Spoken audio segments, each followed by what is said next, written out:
আপনারা দেখছেন 24 ঘন্টা ইন্ডিয়া টিভি, সর্বদা সবার পাশে সবার মাঝে। প্রতি বছরের মতন এবারও SMS রাইজের উদ্যোগে অনুষ্ঠিত বর্ষাবরণ উৎসব, পাশাপাশি শীতকাল উপলক্ষে প্রায় 800 দুস্থ মানুষদের মধ্যে শীতবস্ত্র বিতরণ কর্মসূচির আয়োজন করে এই প্রতিষ্ঠানটি।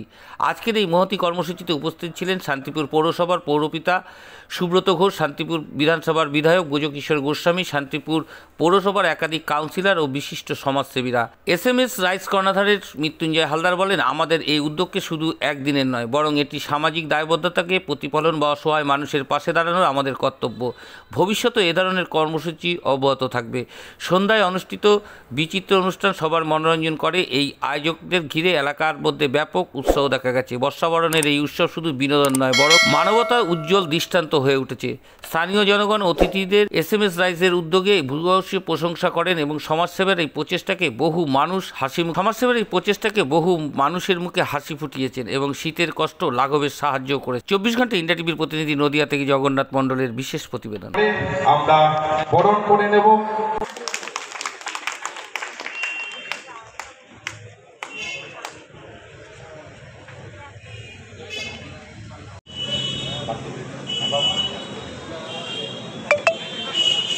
অতিথি বরণ অনুষ্ঠান, আমরা পরে আরো অনেক অতিথি আসবে, তাদেরকে বরণ করে নেব। আমরা এবার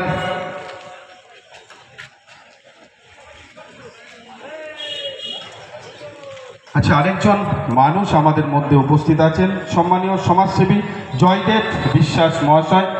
তাকে আমরা বরণের অনুষ্ঠান সম্মানীয় বিধায়ক ডক্টর ব্রজকিশোর গোস্বামী, চেয়ারম্যান সুব্রত ঘোষ এবং বক্তব্য রেখে চলে গেছেন নদিয়া জেলা পরিষদের সহকারী সভাধিপতি সজল বিশ্বাস, শান্তিপুর থানার ভারপ্রাপ্ত আধিকারিক। সকাল থেকে আমরা কম্বল বিতরণ 800 কম্বল দেওয়ার প্ল্যান আছে, আর রাত্রিবেলা একটা ফাংশন করার প্রোগ্রাম আছে। প্রতি বছরের ন্যায় এবার একই জিনিস করছি। এই বছর এবার 7 জন। কতজনকে কম্বল দিচ্ছেন? আর কি কি রাত্রে বিচিত্র অনুষ্ঠান আছে তো? প্রতি বছরই করেন? কারণ এমন অনুষ্ঠান শীতকালে দুষ্ট মানুষের জন্য